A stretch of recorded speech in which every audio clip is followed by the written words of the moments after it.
Well, joining me now is Sky News' Washington correspondent Annelise Nielsen. Annelise, thanks for joining me. Welcome back to the U.S. Report. First of all, I got to talk about this meeting that Prime Minister Anthony Albanese is going to finally have in the Oval Office next week. We have been waiting for months and months and months for this encounter to take place.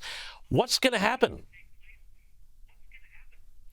Look, I think it will be a bit of a checkbox meeting for the American side, at least. I know that they've been feeling under pressure for a while because the Australians have been very kind of upset at being so far down the list.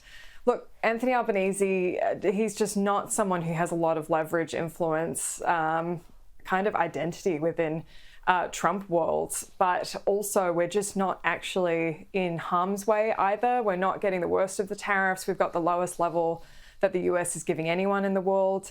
It seems like AUKUS is going to go pretty well. And so it seems like we're just kind of not a priority. And I know that we've had it really good for a long time. We had such a star role in the first Trump administration when so many countries weren't dealing with him, and then we got the extra visit to the White House because Biden bailed on the Quad meeting and we wasted millions of dollars for a meeting that never happened.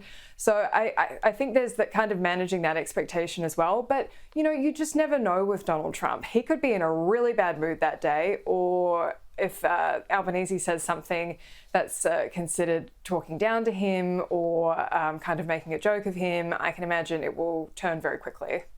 The Prime Minister has to walk sort of a fine line with Trump here because on the one hand, he has to look at like he's standing up for Australia's interests. But on the other hand, he can't look too obsequious. Otherwise, he'll annoy his Labour base back home. Yeah, and look, I mean, if Keir Starmer can come and do the whole dance, there's no reason Australia can't do the same thing. Just be deferential. It's our biggest ally. Frankly, it's been pretty good for Australia, our relationship. And honestly, I'm hoping they've done something like, I think they should have just gone down to the Perth Mint, get a gold submarine, write USS Trump on it, show up with that. It'll be in the Oval Office for 4 years. He'll love it. And we'll be in the good books. And so I think it'll be not coming in trying to lecture them on anything would be also my biggest recommendation, if anyone cares about my opinion. Well, no, I think your counsel is very wise here. But, you know, behind the scenes diplomatically, of course, we had a much different ambassador during the first term of the Trump administration than we do now. I've heard concerns that Kevin Rudd has not managed this relationship to the degree that that it could have been, and in fact that the Trump administration has been not thrilled with what they've gotten out of him, despite the other positive indicators that we've had. What can you lend any insight on that?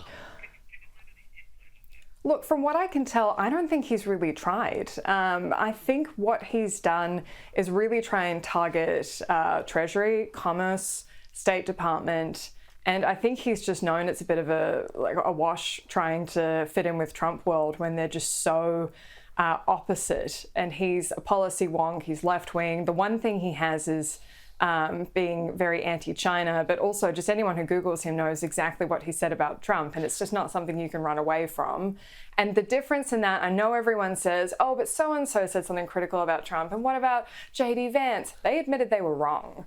And so Rudd's never done that. And so it's one thing to say, yeah, sure, he's representing our interests. Why would they be thrilled to deal with him? Yeah, exactly. Well, we'll see just how Kevin Rudd shakes out of all of this down the road. But let's also move on to some other foreign policy news here. We've had a call with President Putin, between President Putin of Russia and the U.S. president. Donald Trump had this to say a little while ago.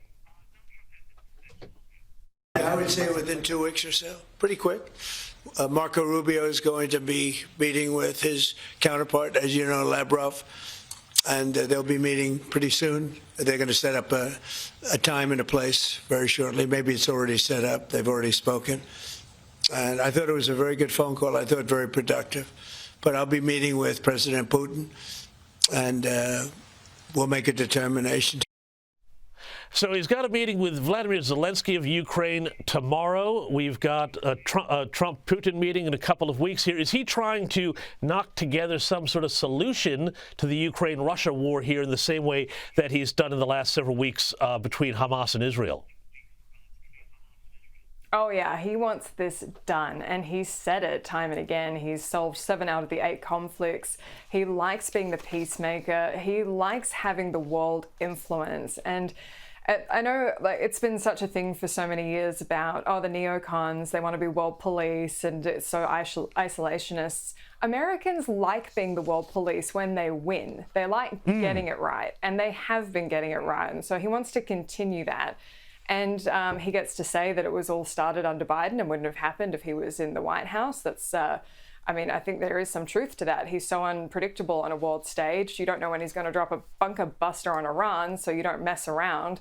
And I think he knows that similarly by watching what happened in Israel with Hamas, of them just being worn down, he knows that Putin's getting worn down as well. And so when he's making those jokes about, well, maybe I will give a couple of thousand tomahawks to Zelensky, you don't know if he's joking or not, and Putin doesn't know if he's joking or not. And so that's how he's wielding his influence, and he wants to bring this to an end. He's embarrassed that he said it was going to be solved on day one because he thought he had a relationship with Putin. That hasn't happened, and I think he's got a chip on his shoulder about that as well. Yeah, and I mean, look, it's amazing that a guy who learned a transactional, backed up by forced negotiating style, that's worked so well in the Middle East. Who would have predicted that? But just, staying with the Middle East just for a minute, there's been the prospect now raised of American Marines potentially even going into Gaza to somehow keep the peace. You say that Americans like to be the world policemen, but did people sign up necessarily for keeping peace in Gaza when they voted for Trump here? Is there going to be a bit of blowback on that idea? Because I know there's concerns about that relationship. Yeah, I think no Americans want to see any more Americans die in any conflict zones that aren't directly defending America. And so that would be very toxic. I think if Trump ever sends Marines into Gaza, we will never find out about it. It will be so discreet. They'll be disguised as something else, probably IDF or some kind of other Arab ally. We will never find out about it. They certainly wouldn't do it publicly.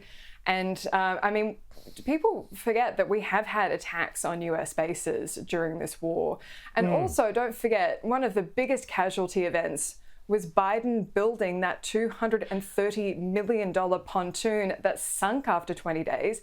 People forget a serviceman died after the injuries he sustained in that. And it achieved nothing. It was supposed to bring all this aid into Gaza, and it didn't happen. So when you I bring that up because it shows how invested America's been in this for so long and how hard they've found this until Trump's come in and reset it. And he's used those business contacts. He knows that money talks more in the Middle East than foreign policy wonkery and like just that kind of traditional diplomacy. And so he sent in Jared Kushner, who's just pulled off the extraordinary in this.